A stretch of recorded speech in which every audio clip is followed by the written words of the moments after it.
Ketika saya menulis, sudah banyak temuan ya yang sebetulnya sudah diteliti oleh banyak peneliti.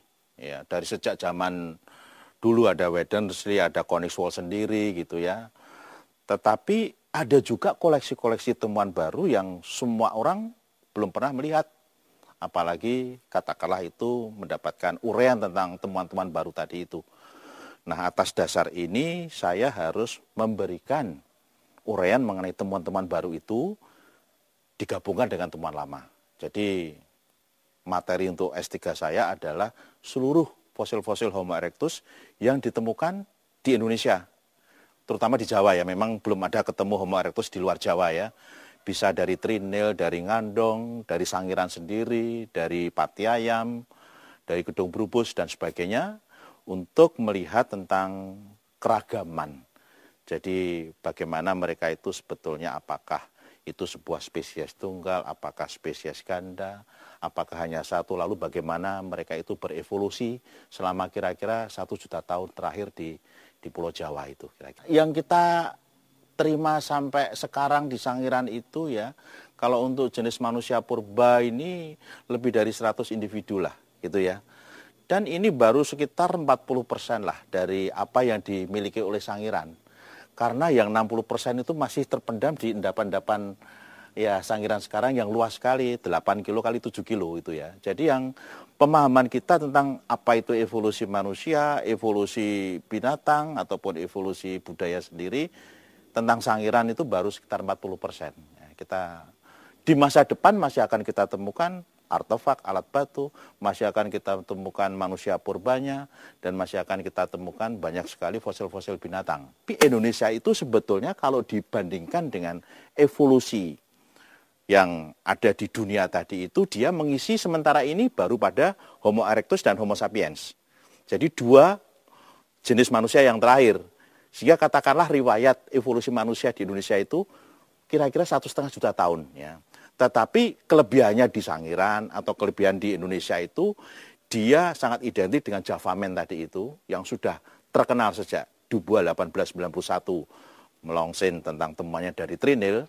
Dan ini kebetulan Jawa ini menjadi tanah tua yang memberikan konotasi Javamen tadi itu, dan ini dikenal di seluruh dunia dalam konteks evolusi manusia. Sehingga mereka juga sangat menghargai temuan-temuan dari Jawa. Nah, itu posisinya. Kalau dari segi evolusi cuma 1,8 juta kira-kira. Tetapi dari segi historis ya, karena Homo erectus pertama itu ditemukan di Trinil, termasuk yang dari Indonesia ini. Ya. Setiap kali saya menggali lempung hitam, pada kedalaman sampai 2 meter, 3 meter itu, yang keluar adalah memang endapan rawa. Baunya anyir, warnanya hitam, dan itu hampir homogen endapannya itu. Halus, lumpur yang halus, dan tidak pernah ada jejak-jejak kehidupan. Misalkan ada ranting, ada batu di situ ya. Sehingga waktu itu saya menggali di beberapa bagian atas lempung hitam itu tidak pernah mendapatkan jejak-jejak kehidupan. Saya hampir putus asa ya itu ya. Sehingga saya berpikir kalau nanti di dalam penggalian ini kita mendapatkan batu, wah itu sesuatu yang berarti, harus kita lihat betul. Tetapi di dalam penggalian semuanya itu hampir dikatakan tidak pernah ada. Nah, sehingga saya katakan, ini Homo erectus yang paling tua ini tidak pernah membuat alat batu. Mereka mungkin membuat alat kayu atau dari bambu yang karena endapan rawa itu menjadi sudah lapuk gitu ya. Ini hampir saya tinggalkan ketika saya mempunyai kotak didayu ini 3 kali 3 meter. Saya perdalam lagi hanya 1/4 ukuran. Tahu-tahu saya sampai kepada lapisan pasir, dan di situ saya ketemu fosil, saya ketemu lagi alat-alat batu, saya buka semuanya dalam satu ketebalan 1 meter itu saya mendapatkan 220. Wah, ini adalah alat yang ditunggu oleh dunia itu sebetulnya. Ini adalah alat dari Homo erectus archaik yang ada di Sangiran. Dan ini kemudian saya lakukan presentasi di Manila tahun 2006, kemudian ada di Science dan sebagainya, sampai akhirnya dunia melihat bahwa Sangiran itu ternyata mempunyai alat yang tua, 1,2 juta tahun. Nah, itu adalah hasil dari perburuan artefak selama 7.000 tahun, dan ini jawabnya ada di sini gitu loh ya. Nah, sesuatu yang baru selalu ada tantangan.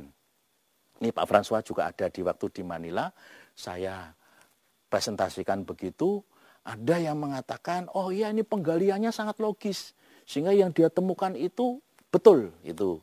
Ada yang mengatakan, oh ini dari bentuknya fisik itu merupakan runtuhan dari beberapa lapis yang masuk ke dalam Sungai Purba saat itu gitu. Ada yang mengatakan, wah itu saya nggak percaya di Sangiran itu mempunyai alat dari batu karena dia di sana tidak ada lingkungan batu dan sebagainya gitu ya. Tetapi beberapa konfirmasi terakhir itu menggarisbawahi. Ya. Jadi para peneliti muda itu kita harapkan ya dia mencermati apa yang sudah diketahui dari Sangiran dan apa yang belum yang menjadikan objek penelitian mereka ke depan dan juga harus mau untuk bekerja pada sebuah situs yang seperti yang lain itu cukup berat di sini itu.